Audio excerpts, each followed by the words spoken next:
നാളുകളിലൂടെ സ്ഥാനത്തിനുള്ള എല്ലാ പണിയേറ്റ കമ്മിറ്റിക്കാരുടെ ആളുകളും ജാം മത്സരത്തിലേക്ക് കടന്നുവരാനുള്ള സൗകര്യപ്പെടുത്തുകൊണ്ടാണ് അഭ്യർത്ഥിക്കുള്ളൂ.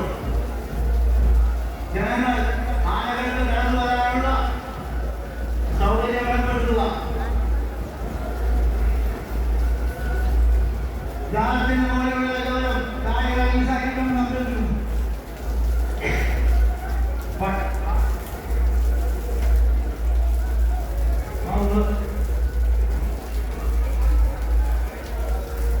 Allah